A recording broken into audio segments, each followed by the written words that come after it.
Okay, जय मसीह की सबको। प्रभु ने लोग को मदद किया है, इसकी आराधना करने के लिए हम लोग समय बिता पाए, और मुझे भी आप लोग के बीच में रह करके प्रभु की आराधना करने के लिए सहायता किया। बहुत सारी चीजें एक नई प्रकार से थी, गोल करके जो आप लोग बैठे, मुझे बहुत अच्छा लगा। ये ही एक सही उदाहरण भी है। हम लोग आगे तरफ बस एक ही रो रखते थे, लेकिन यहाँ पर कई रो थे, देख के अच्छा लगा। और आत्मिक वातावरण, और मेरे बगल वाली जो बहन बैठी थी वो तो कई भाषा जानती थी, सारे गीतों को उतना ही ऊंचा आवाज से गा रही थी, तो अच्छा था, माहौल बढ़िया है। सच में प्रभु का दिया हुआ, जब इस बैटरी को अगर चार्ज करते हैं ना उसके चार्जर से, तो रियली उसका फर्क तो दिखाई देता ही है, और ये होना भी चाहिए। कई बार फीलिंग गुड के ऊपर में चले जाते हैं, हमें लगता है, हमें महसूस होता है। कई सारे लोगों का हमने गवाही भी सुना, तो बोला आपका उद्धार कब हुआ? हमने जब पूछा तो बोलते उद्धार मतलब, एक्चुअली उसको समझ में नहीं आया था कि उद्धार क्या होता है, तो उसका जवाब देने के लिए बहुत सारे शब्दों को जुगाड़ करने लगा। बोले कि उद्धार मतलब, जो मैं जब एक बीमार था और पेट बहुत ज्यादा दर्द कर रहा था, और फिर प्रार्थना किया, पास्टर ने मेरे हाथ सर पे हाथ रखा, उस समय जो मुझे समझ में आ गया कि मेरा अभी तुरंत जो है उद्धार हो गया। हम बोले कि अच्छा, बात ऐसा है।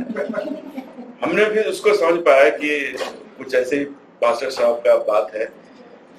तो मसीही जीवन में भी आज हमें वचन को तोड़ मड़ोड़ करके प्रचार करने वाले, बताने वाले मार्केट में बहुत है,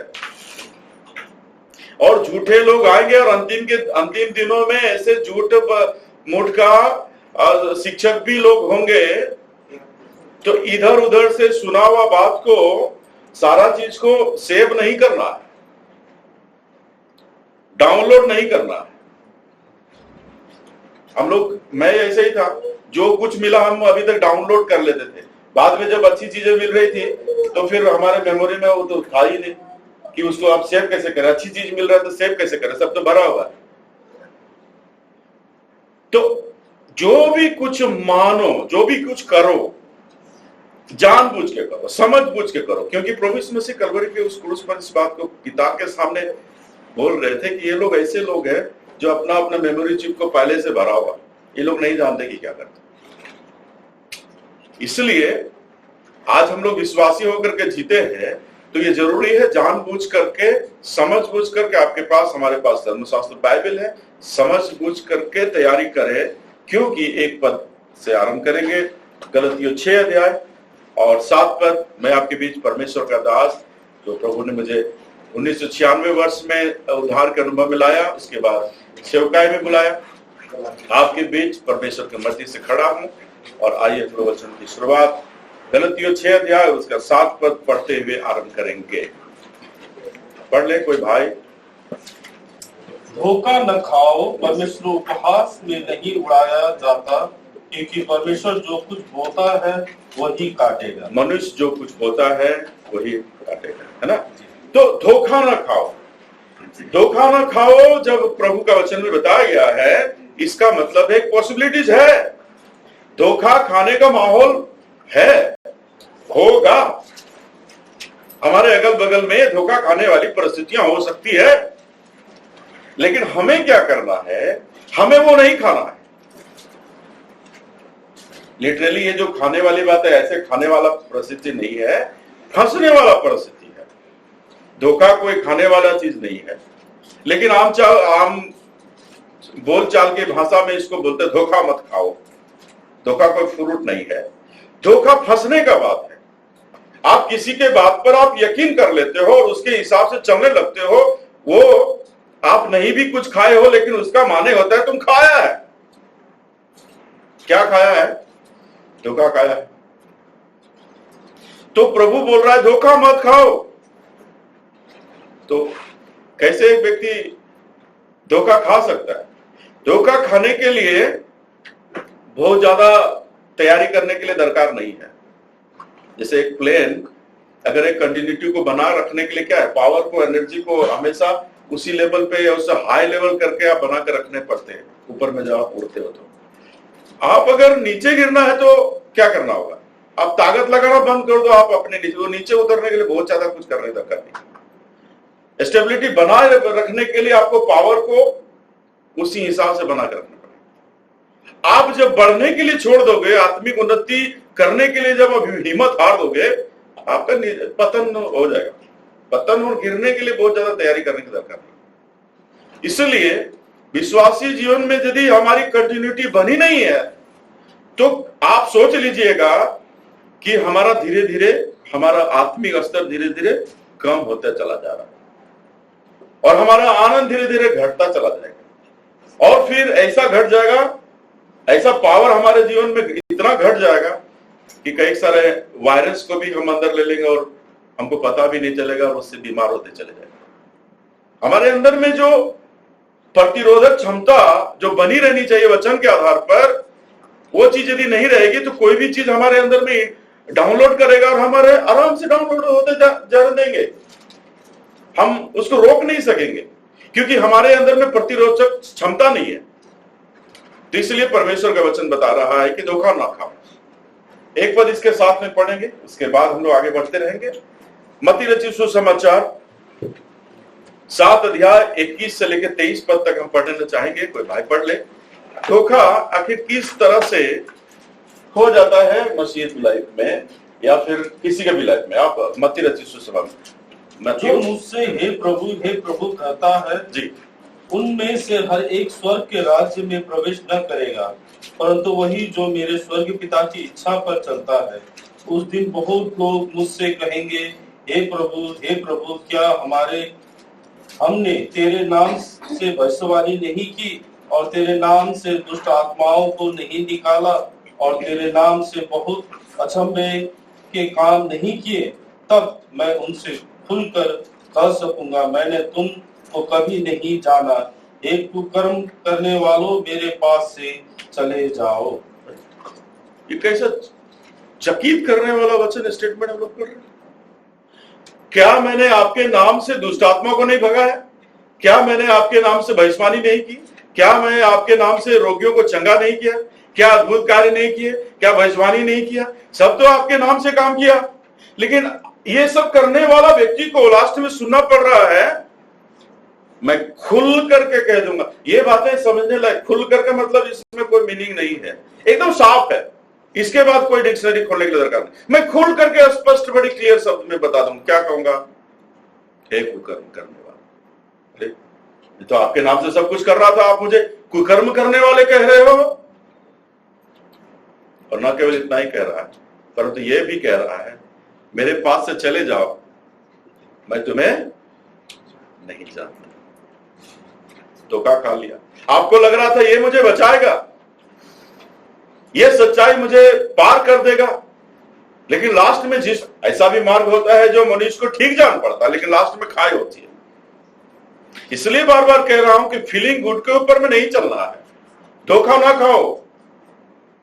जो साथी, एक बार दोस्त भी धोखा देते, जिसको आप लग रहा है मेरा जिगरी यार है, मेरा बचपन की सहेली है, बचपन का सहेला है, वो भी अरे सहेला सहेली क्या बोल रहा है, वचन के आधार पर पूरी सच्चाई के साथ में हमारे साथ में है, तो वही आपका चिंता कर देगा। इसलिए ये हमारा अंतिम लाइफ का डिसीजन है और इस लाइफ के डिसीजन में, निर्णय में एक व्यक्ति गंभीर होना ही चाहिए। अपने जिंदगी के ये खास निर्णय में से है। इसमें एक बार आपकी गलती हो गई तो फिर बाद में आपको फिर से सुधार करने के लिए हो सके मौका ना मिले। इसके लिए ये जरूरी है। जब कितना दुखांत ये वर्ड है ना, मैं तुम्हें नहीं जानता, मैं तुम्हें कभी नहीं जाना। इतना दिल से मैं चर्च, गिरजाघर, भविष्यवाणी गीतों, इतना सारा गीत गा रहा था और प्रभु यीशु मसीह की तरफ से यह बात सुनने के लिए मिले, मैंने तुझे कभी नहीं जाना। इसका मतलब है कि उस प्रभु के साथ में केवल गीत गाने से, चर्च जाने से, बाइबल पढ़ने से काफी नहीं है। उसके नाम से भूत भगाने से, उसके नाम से भविष्यवाणी करने से, उसके नाम से भले चंगे काम करने से एक व्यक्ति का प्रभु यीशु मसीह के साथ में पर्सनल, है ना, इंटरपर्सनल रिलेशनशिप नहीं बनता है। इसके लिए इससे भी बढ़कर के कुछ करना है।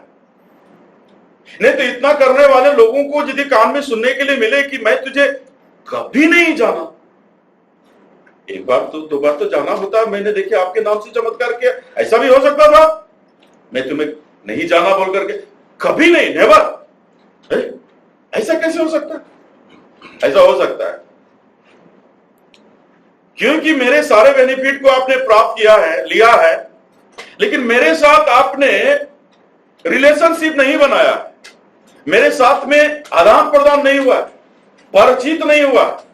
क्योंकि मनुष्य एक ही बात से परमेश्वर के साथ में मेल मिलाप कर सकता है, वो है पवित्रता, शुद्धता, पाप क्षमा के पहले आप प्रभु के साथ में मेल मिलाप कैसे हो सकता है?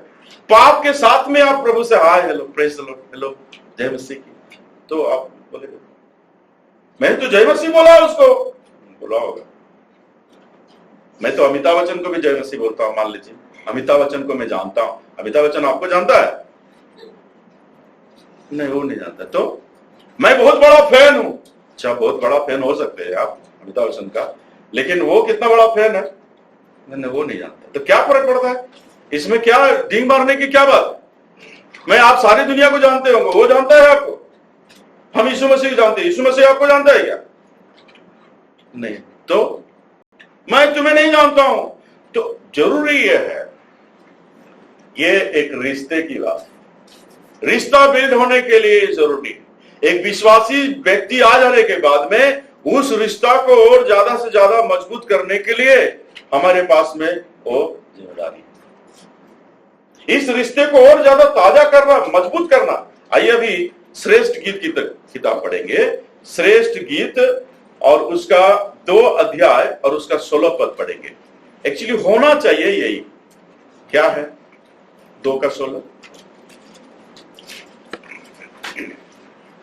मेरा प्रेमी मेरा है और मैं उसकी हूँ, वो अपनी भेड़ बकरियां शोषण फूलों के बीच में चराता है। जी, ये जो 2 बातें यहां पर पहला लाइन में लिखा, मैं, मेरा प्रेमी मेरा है और मैं उसकी हूं, दोनों तरफ से प्रेम, वो मेरा है और मैं उसका हूं, तू मेरा है मैं तेरा हूं। एक दूसरे को अपनाया हुआ बात, एक दूसरे को अपना बना करके अधिकृत तौर पर स्टाम्प मारा हुआ बात, स्टाम्प बहुत जरूरी है। हम लोग अभी पिछले दिनों में जब इधर उधर जा रहे थे तो स्टाम्प के कारण से कितने सारे असुविधा हो जाती थी। कई बार ट्रेन से उतरा और घर जाने की बहुत जल्दीबाजी रहती थी और हम लोग एग्जिट उधर दरवाजे तरफ जा रहे थे, बोला नहीं नहीं इधर से नहीं जा सकते, आप बाहर नहीं जा सकते। क्या है भाई, मेरा सफर खत्म हो गया, मुझे बाहर जाने दो। बोला नहीं नहीं आपका टेस्ट होगा। हम बोले काहे का टेस्ट रे भाई? नहीं, कोरोना टेस्ट होगा। ले भाई, और देख रहे कोरोना टेस्ट, यहाँ से इतना लाइन लगा हुआ, 3 घंटा के पहले आप निकल नहीं सकते। बोले फिर क्या करेगा वो टेस्ट? तो नाक में वो डालेगा, उसके बाद वो घुमाएगा और फिर आंसू रुलाएगा, उसके बाद बोलेगा हाँ अभी आपका टेस्ट हुआ। फिर अभी जाऊं क्या? नहीं नहीं नहीं अभी नहीं जाना। तो अभी इसके बाद मोहर लगेगा, तो मोहर मारो ना भैया। नहीं नहीं अभी नहीं मोहर, वो जो उसको चेक करेगा, उसके बाद उधर लाल वाला ये क्या होगा, अगर माइनस प्लस क्या क्या होता है, अगर हो गया तो अभी 14 दिन तक हमारे साथ में रहेंगे।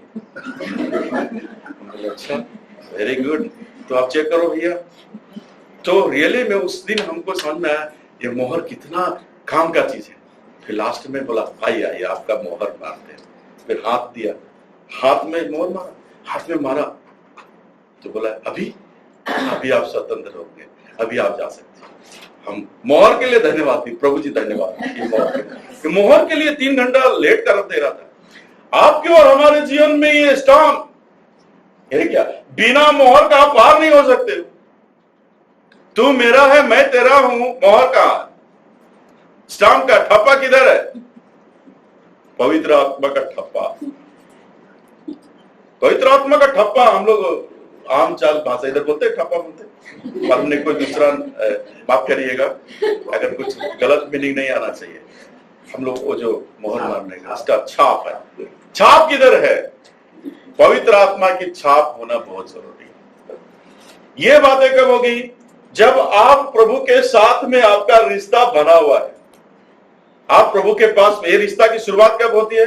जब आप पाप के साथ में एक दूर में इधर खड़े होते हैं और प्रभु को बोलते हो, प्रभु मैं राजेंद्र रजवार हूं, अपना नाम लेकर अंगीकार करते हो, और मैं पापी आदमी, मैंने पाप किया है और आपने मेरे भी पाप के लिए अपने ऊपर में मेरा दंड को लेकर के आपने सह लिया है, उसे पूरा कर दिया, पूरा पेड कर दिया है, मेरे पाप का कर्जा भी, और इसलिए मेरा भी नाम प्रभु उस उधार पाने वाले लिस्ट में मेरा भी नाम लिख दीजिए, क्योंकि मैं अपने पापों को अंगीकार करके आपके किए गए कार्य पर विश्वास करता हूं। तो तू निश्चय उधार पाएगा। मन में विश्वास करके हमने अंगीकार कर लिया है, वो हो गया। आपके ऊपर में, हमारे ऊपर में उसी समय ये मोहर लगा दिया जाता है, छाप लगा दी जाती है, और हम परमेश्वर के हो जाते हैं। तू मेरा है, मैं तेरा हूं। एक दूसरे के साथ में एक घनिष्ठ संबंध की जो है सृजन हो जाता है। और उसके बाद ये जितना दिन तक हम लोग यहां रहते हैं, उसी एक रिश्ता, वह भी नहीं, हिंदी में ये स्पष्ट होता है, यीशु मसीह भी परमेश्वर है और यीशु मसीह ही उद्धार करता है। इसमें अंतर है। मैं पहले ऐसे सोचता था, यीशु मसीह भी होगा, क्रिश्चियन लोगों के लिए यीशु मसीह भी, हम लोग के लिए ये ABCDE। मैं हिंदी में, हिंदू लोग में ऐसे ही था। हमारे ब्राह्मण साहब का तो 33 कोटि था साहब का। मैं सोचा हाँ यही लोग था, इसका अपना लोग है। ब्राह्मण लोग को जब भी देखता था सोचता कि इसका एकदम, ये लोग इनर सर्कल वाले लोग, हम लोग तो बहुत दूर वाले। लेकिन बहुत बड़ा धोखा है रे भैया, बहुत बड़ा धोखा। ये लोग जो ये जाति के लोग इतना बड़ा गड़बड़ी पैदा किया हुआ, छोड़ दीजिए, उसमें नहीं जाते हैं। लेकिन प्रभु यीशु मसीह ने हमें बचा लिया। बोला एकमात्र।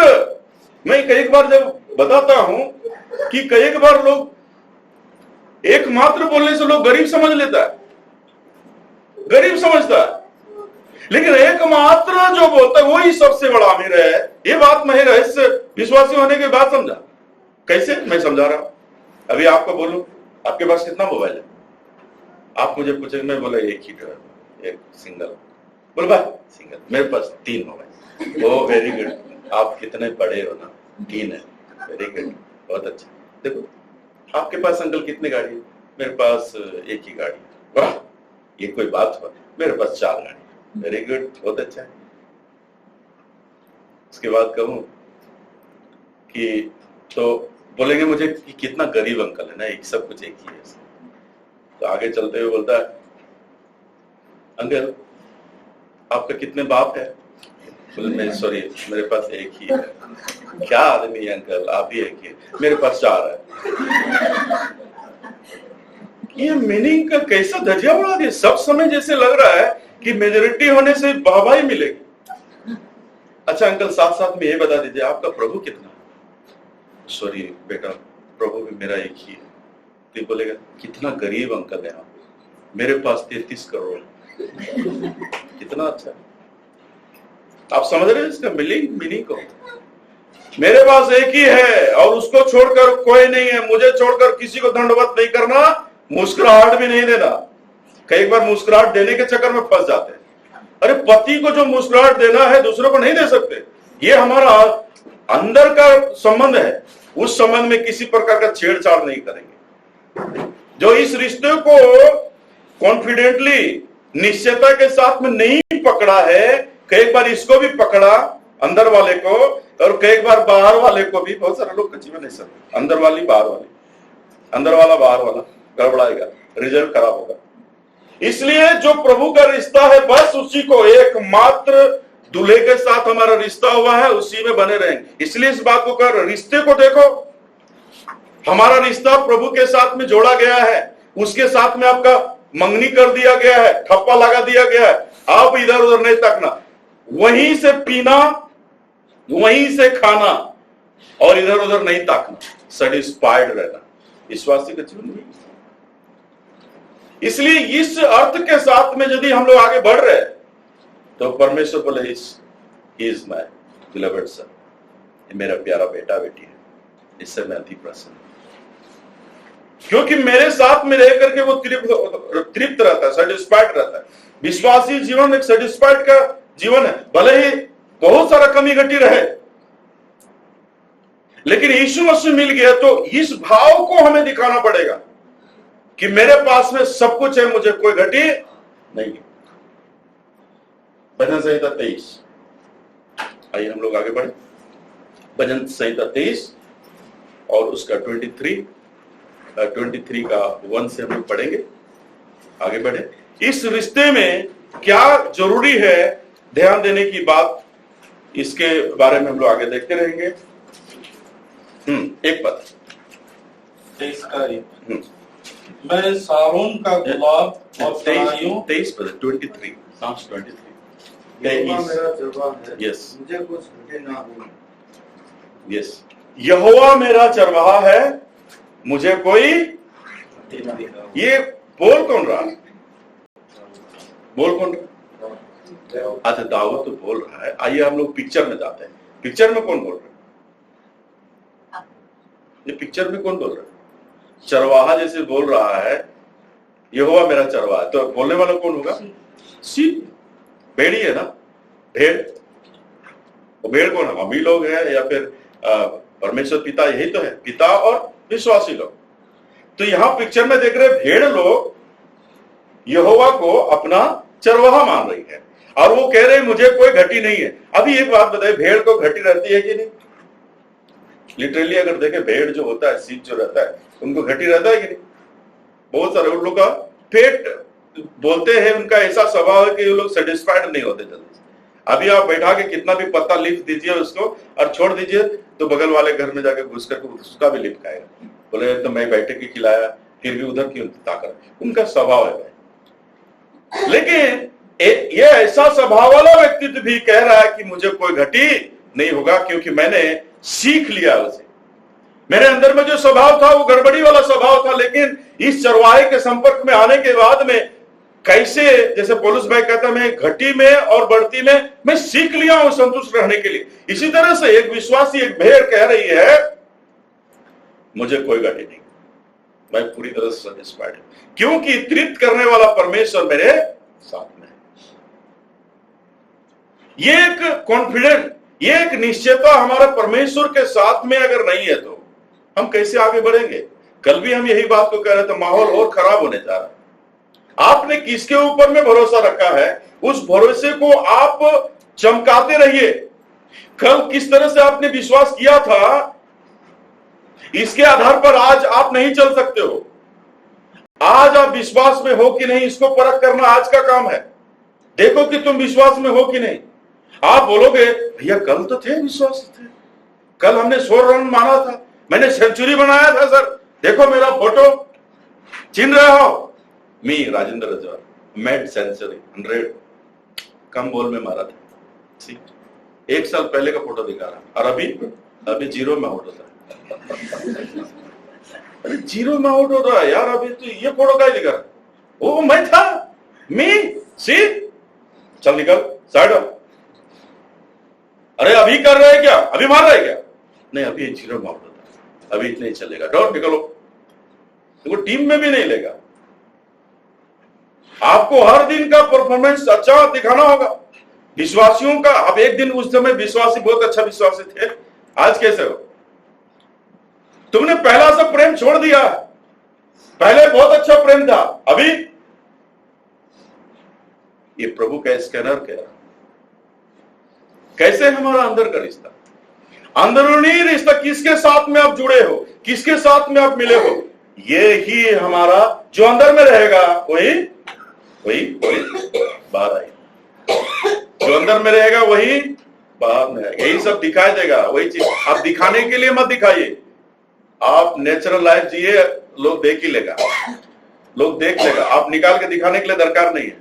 लेकिन स्पिरिचुअल मैं दिखाता, होली लाइफ, होली लाइफ बोल रहे, होली लाइफ इधर से निकाल के दिखाने के लिए शो करने के लिए दरकार नहीं है।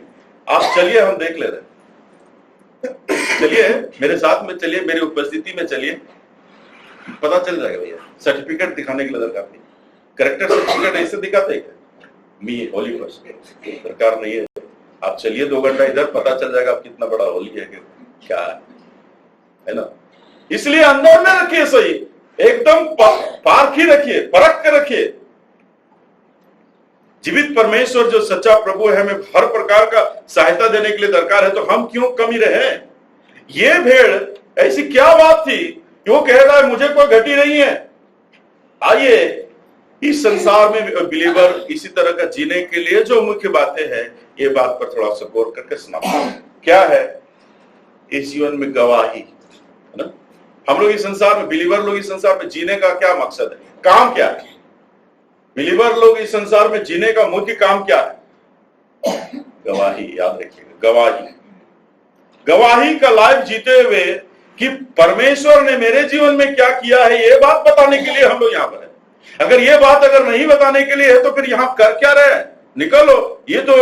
ये घर हमारा अपना घर है नहीं, हम लोग तो परदेसी हैं यहाँ पर संसार पे। तो जब ये मेन काम करने के लिए तुम यहाँ पर नहीं हो, इस्तेमाल हो रहे हो, तो यहाँ पर रहने का मतलब ही कुछ नहीं है। हम एक ज्योति के समान है, ये गवाही की ज्योति दूसरे के सामने दिखाई देनी ही चाहिए, ये गवाही निकलनी ही चाहिए। मैं कौन हूं उसको पहचाना ही जाना चाहिए। अगर मुझे नहीं पहचान पा रहे कि ये कौन व्यक्ति है, तो जीने में दाग लग जाएंगे, जीने का मतलब पूरा नहीं होता। तो देखिए यहां पर ये भेड़ जब कह रही है कि यहोवा मेरा चरवाहा है, मुझे कोई घटी नहीं है, एक्चुअली ये क्या है, ये एक गवाही दे रहे। अब इसको ऐसा समझेंगे, एक विश्वासी, इस बाउंड्री के बाहर में लोग, बहुत सारे लोग भीड़ है, और उसके सामने ये अंदर वाला जो भेड़ लोग है उसको बोल रहे, हेलो हेलो क्या है, यहोवा हमारा चरवाहा है और हमें कोई घटी नहीं है। तो बोले तो हम लोग क्या करेंगे। तो एक्चुअली हम लोग बोल रहे हैं, लेकिन आपका कौन है, आपकी हालत देखो, आप कैसे हो, ऐसा हर हम लोग को देखो। और एक्चुअली हम लोग का चरवाहा यहोवा परमेश्वर है और हम लोग को कोई घटी नहीं होता। लेकिन आप लोग कैसे ऐसे कैसे रहते हो, ऐसे कैसे। ये एक गवाही का सेशन चल रहा है, भेड़ों के बीच में गवाही वाला सेशन चल रहा है। देखिए इधर क्या लिखा हुआ, अपने चरवाहे के बारे में इतना कॉन्फिडेंट है और जान रहा है, और गवाही देते बोल रहे, मालूम है हम लोग के चरवाहे क्या करता है। सुनेगा दूसरा पद, वह मुझे हरी हरी चराइयों में बैठाता है, वह मुझे सुधाए जल के झरने के पास ले चलता है। पढ़िए और एक बार, और थोड़ा सा पढ़िए, आगे पढ़िए। वह मेरे जी में जी ले आता है, धार्मिकता के मार्गों में वह अपने नाम के निमित्त मेरी अगुवाई करता है। बस ये क्या दे रहा है, ये गवाही तो दे रहा है, प्रभु मेरे साथ में, ये जो चरवाहा जिसके पीछे हम लोग चल रहे हैं, ये हम लोग के साथ में ऐसा करता है। कितना अच्छा चरवाहा हम लोग का है, नेक रास्ते में, धर्म के मार्ग में हमें सही मार्ग में लेके चलता है। यस, दूसरा पद में बोल रहा है, वो बैठाने वाला प्रभु, वो हमें बैठा चराइयों में, कहां बैठा था, हरी हरी चराइयों, हरी हरी घास में। खाने वाला जो चीज घास है, वो हरी हरी चराइयों में क्या कराता है, चराता नहीं है।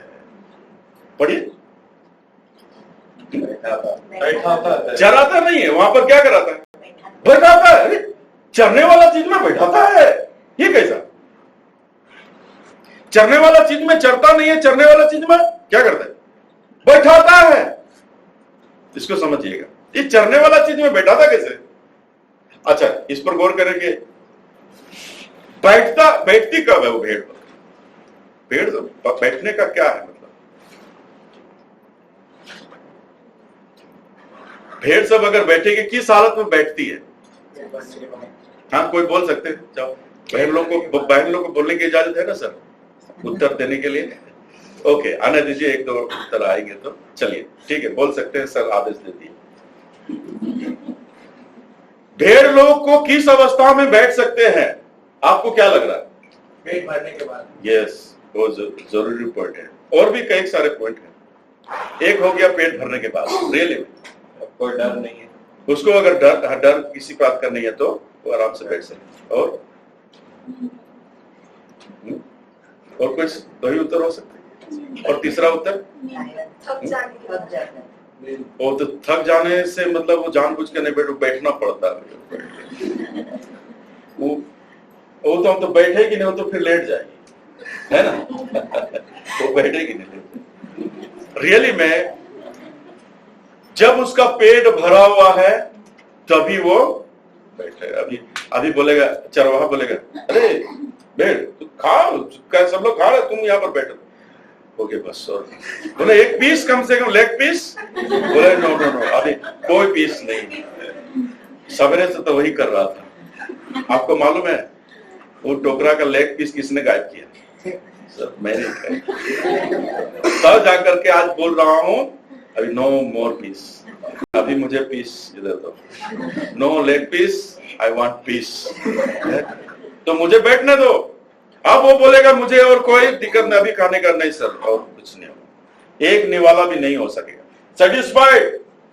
क्या प्रभु इसमें से नहीं बोला है, मैं जो तुम्हें रोटी देता हूं, मैं तुम्हें जो जल देता हूं, उसमें से जो खाएगा पिएगा वो कभी भी भूखा नहीं रहेगा। भूखा का केवल मतलब वो रोटी और दाल रोटी के लिए नहीं प्यारो, इधर उधर एक उद्धारकर्ता परमेश्वर के प्रति खोजबीन वो रुक गया है। मैं जान गया हूं कि ये मेरा गार्जियन है, मेरा पूरा ख्याल रखने वाला प्रभु है, मुझे और कोई दिक्कत नहीं, मुझे कोई घटी नहीं, क्योंकि उसकी नजर मुझ पर है और मैं उस पर भरोसा रखता हूं। दोनों तरफ वही, तुम मुझे, वो कहता मैं तुझे नहीं छोड़ूंगा, विश्वासी लोग बोलता है मैं भी तुझे नहीं छोड़ूंगा, तब ना होगा। प्रभु बोलता मैं तुझे नहीं छोड़ूंगा, बोले ठीक है, तो मुझे पकड़ने की दरकार नहीं है, आप पकड़ के रखो। कई बार हम लोग फिर छोड़ देते हैं, ठीक है यदि आप ही पकड़ के रह रहे हो तो मैं क्या करूं? अभी मैं जैसा तैसे चाह, मुझे जैसी मर्जी वैसी करो, मैं चाहे ये करूं चाहे वो करो, आप तो पकड़ के रख रहे हो। इसलिए ये गड़बड़ियां होती है।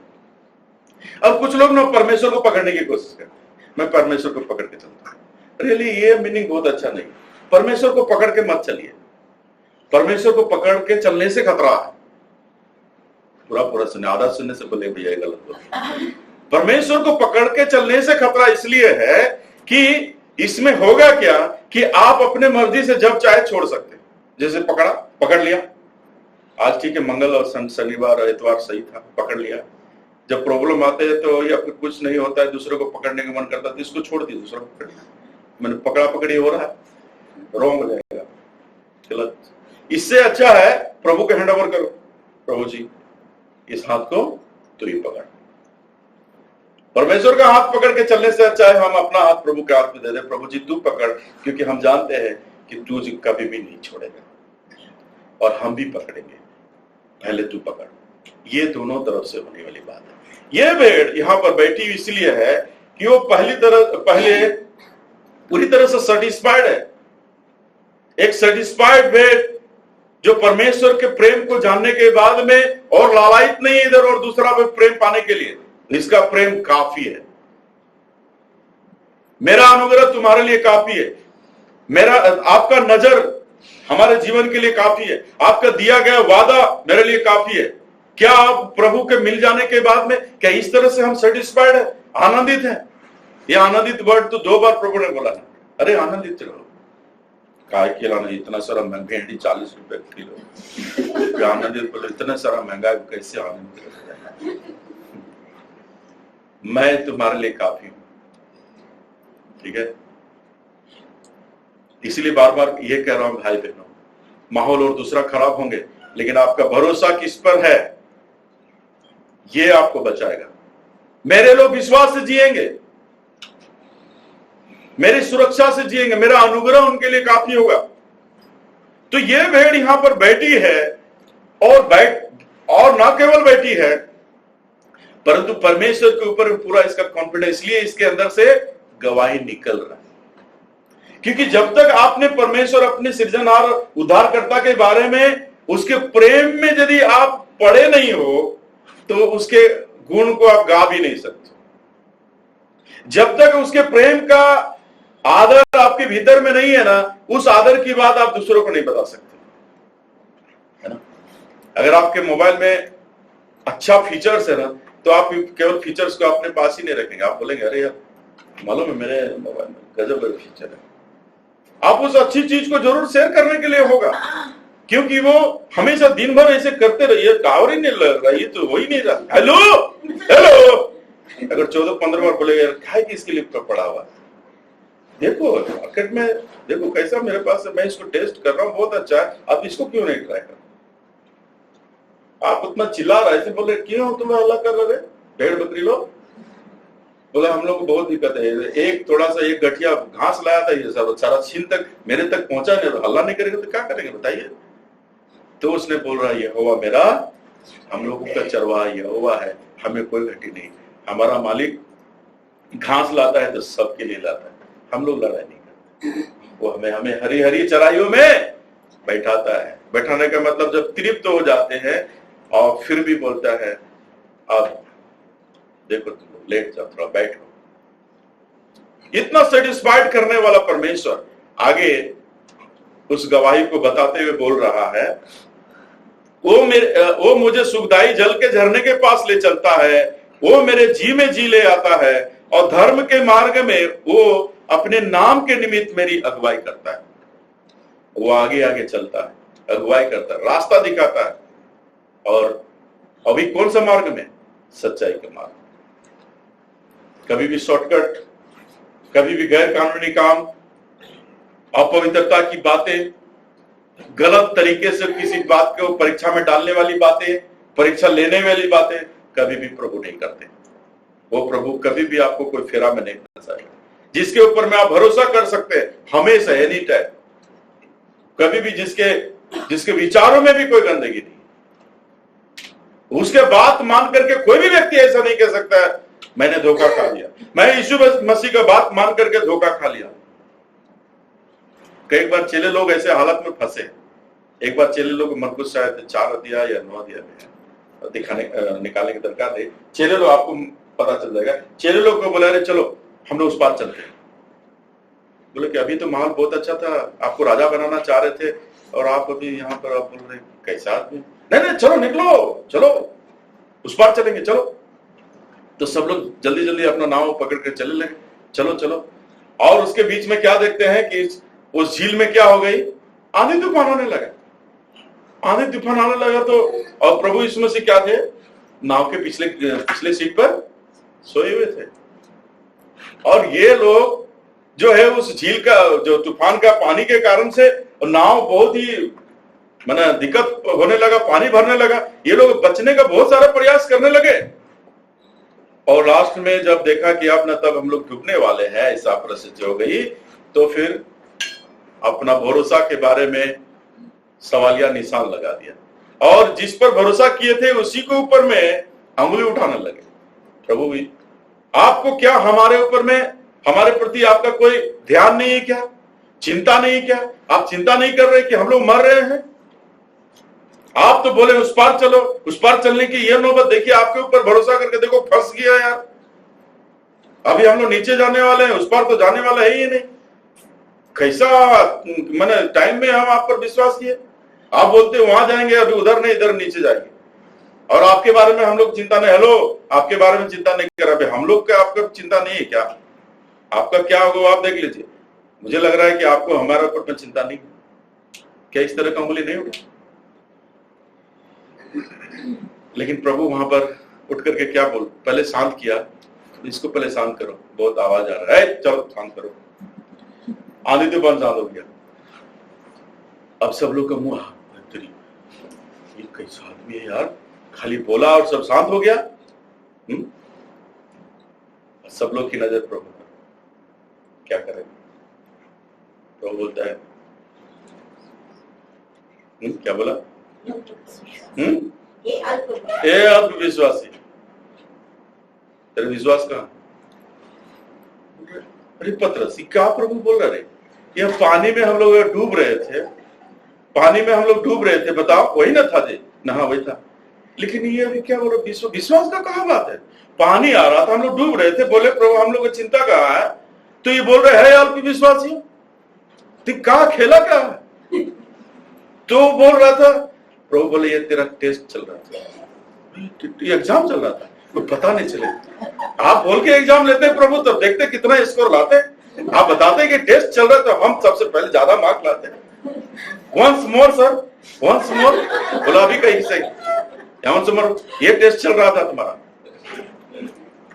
चल रहा था क्या? एक कॉन्फिडेंस हमारा रहना चाहिए मेरे प्यारों, अपने प्रभु पर। प्रभु ने यदि बोला है तो कोई फंसने वाला परिस्थिति नहीं आएगा। पूरा शांत हो गया, आंधी तूफान शांत हो गया, और लिखा है शांत वातावरण में पार हो गया। उस परिस्थिति में करना क्या था? एक अच्छा विश्वास। बहुत सारे लोगों के बारे में प्रभु यीशु मसीह ने गवाही दी है। मैंने इजराइल में भी ऐसा विश्वास नहीं देखा। स्त्री के बारे में, सुरफिन स्त्री के बारे में बोला, तुम्हारा विश्वास, तुमने जैसा विश्वास किया था उसके अनुसार से हो जाए। एक अच्छा उत्तर जो प्रभु को भी प्रसन्न होता है ना, उस उत्तर से प्रभु भी प्रभावित हो जाते हैं, और जिसका बेनिफिट कल 1 साल के बाद मिलने वाला है, कई बार तुरंत मिल जाता है।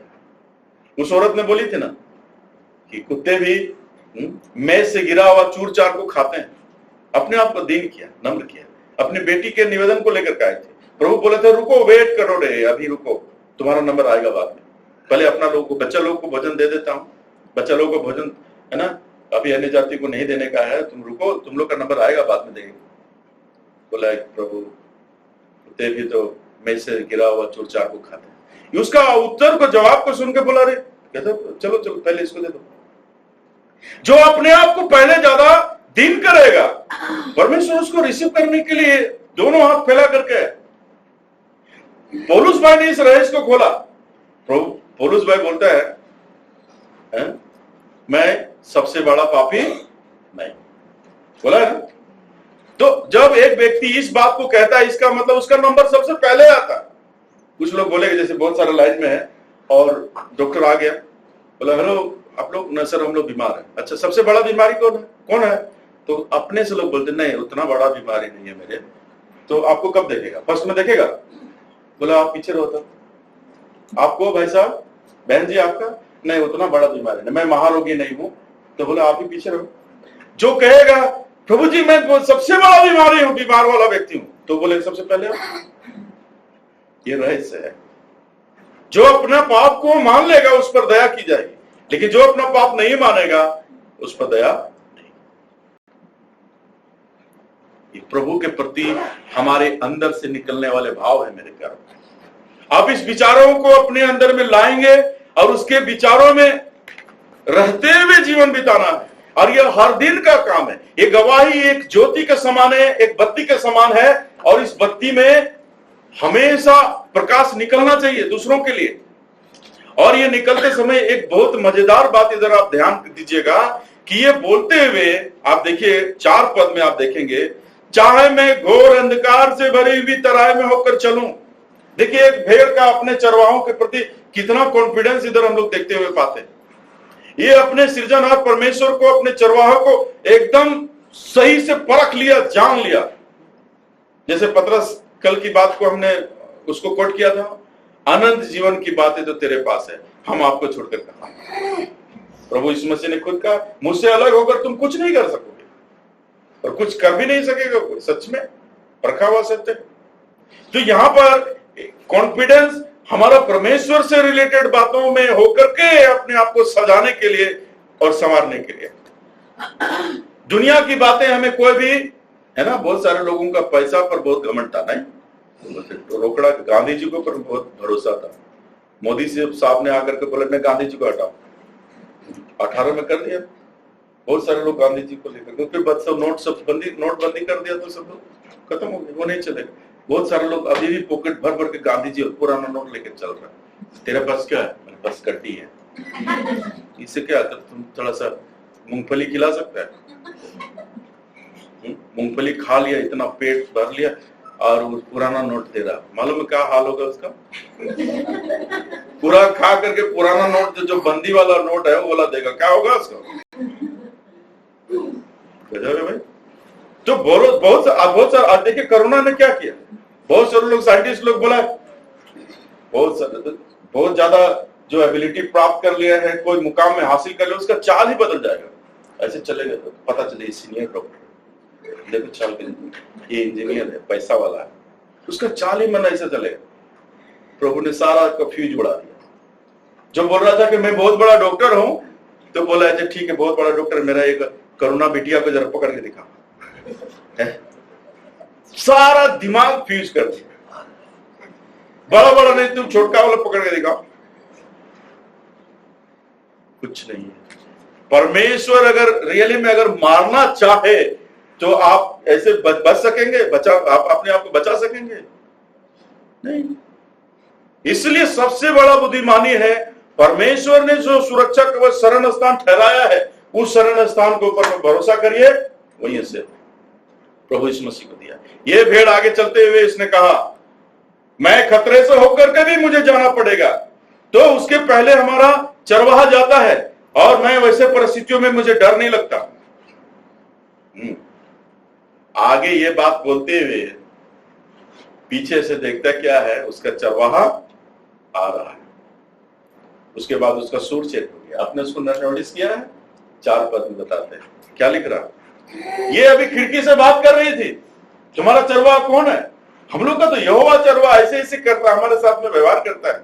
तुम लोग का कौन है? तुम लोग ऐसे हाल कैसे? तुम्हारा शरीर कैसा धुला पतला गया? हम लोग का देखो। ये बात बोलते हुए तो भी हानि से न डरूंगा, क्योंकि बोलने के बाद में क्या देख रहा, पीछे से चरवाहा आ रहा। ये हमारी गवाही को वो सुन रहा था, है ना? उसके बाद क्या बोला उसने? क्या बोला उसने? तू मेरे साथ है। यस। अभी वो गवाही का जो सेशन खत्म होकर के अभी आराधना का सेशन शुरू हो गया, है ना? प्रभु यीशु मसीह को कह रहा है, परमेश्वर को कह रहा है तू मेरे साथ रहता है। अभी उधर नहीं कह रहा। आपको उस संदर्भ को देखे पढ़िए कैसा लगता है।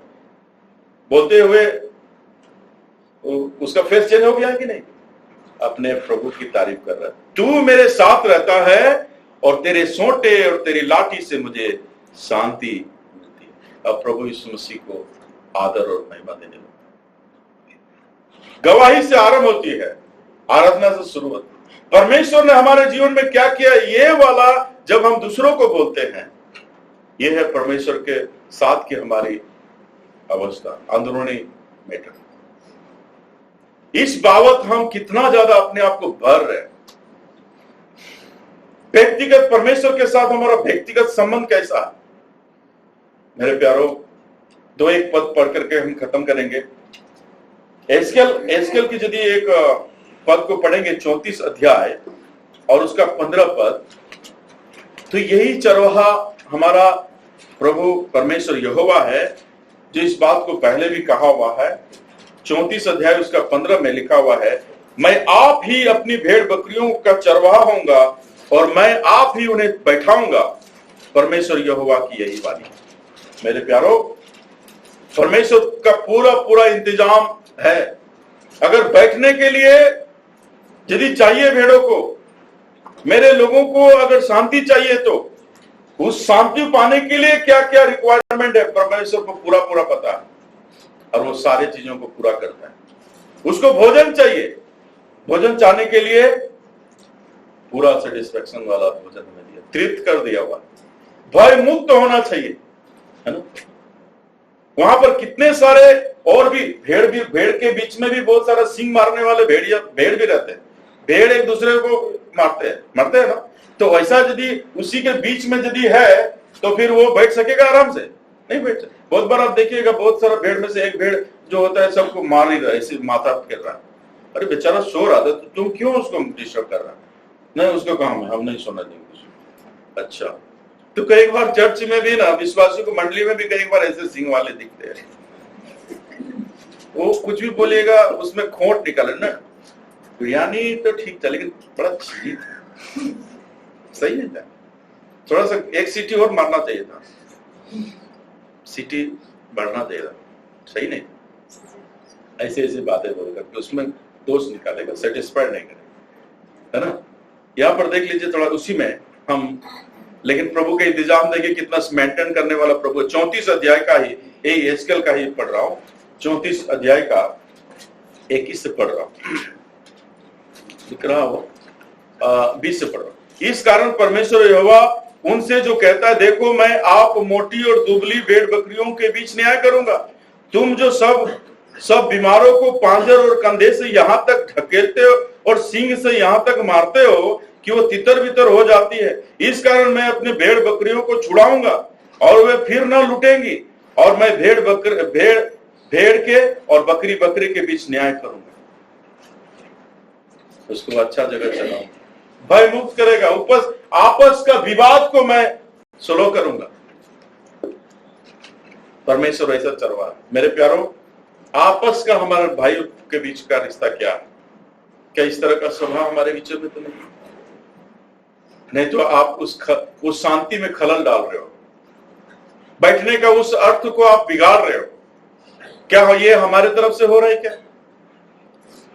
क्या मैंने उस अशांति को लाया है? क्या उस शांति को मैंने भंग किया है? क्या? इसलिए ये जांच हमेशा अपने तरफ होना चाहिए। मैं आज हूं तो कैसे अवस्था में हूं? क्या मेरे द्वारा से सुगंध निकल रहा है कि नहीं? ये चेक करने के लिए नम्रता, प्रभु से क्षमा मांग करके आगे बढ़ने के लिए तैयार है। भय मुक्त जीवन देने के लिए प्रभु तो इंतजाम किया हुआ, सब कुछ करेगा। आप न्याय करने की कोशिश मत करिए, प्रभु करेगा। जब कोई भाई बहन के द्वारा से कभी ऐसा परिस्थिति हो भी सकती है, अगर नहीं है तो प्रभु का लाख धन्यवाद दीजिए कि कई बार दूसरे के बातों से आपको ठेस लगती हो, खराब लगता हो, लेकिन आप उसको पकड़ के चलने के लिए दरकार नहीं, क्योंकि प्रभु ने आपको बुलाया है, आपको तैयार कर रहा है कि ऐसे बात में आपको तैयार इसलिए कर रहा है कि कल हो सकता है दूसरा का जीवन में हो तो आप उसको तसल्ली दे सकते हैं। कोई बात नहीं, ये गलतफहमी के द्वारा से वादा है या भाई, लेकिन बाद में इसको हम लोग करेक्ट कर लिया। एक्चुअली वो नहीं था, वो बात जो मैटर था वो दूसरा था। कैसे भी करके आप न्याय मत करो, समय के पहले आप न्याय मत करो, आप अपने विश्वास में बने रहो, प्रेम में बने रहो, प्रभु साफ करेगा। आप अगर चुप ही रहेंगे तो प्रभु उस मैटर को उजागर करके अपने हिसाब से सॉल्व करेगा, लेकिन आप अपने से सॉल्व करने की कोशिश हड़बड़ा करके मत करिए। और एक चीज खाली लास्ट में बताऊंगा, जो उस 23 इस बात को बोल करके मैं समाप्त करूंगा। और 23 अध्याय उसने कहते हैं 5 पद, तू मेरे सताना वाले के सामने मेरे लिए मेज बिछाता है, तू मेरे सिर पर तेल मला है, मेरा कटोरा उमड़ा है। मेरे सिर पर तेल मला, ये बात को जरा समझिएगा। तेल जैसा हम लोग जानते हैं पवित्र आत्मा के बारे में बताता है, विश्वासियों के जीवन में भी ये तेल हम लोग को सब कुछ दिया हुआ, लेकिन यहाँ पर भेड़ से रिलेटेड क्या है ऐसी बात? बैठने के लिए डिस्टर्ब करने वाला एक बात है, कई बार मक्खियां, है ना, मक्खी सब बनाते रहेंगे तो सोने के लिए भेड़ को नहीं देगा, बैठने के लिए भी नहीं देगा, वो हमेशा हिलते रहेंगे।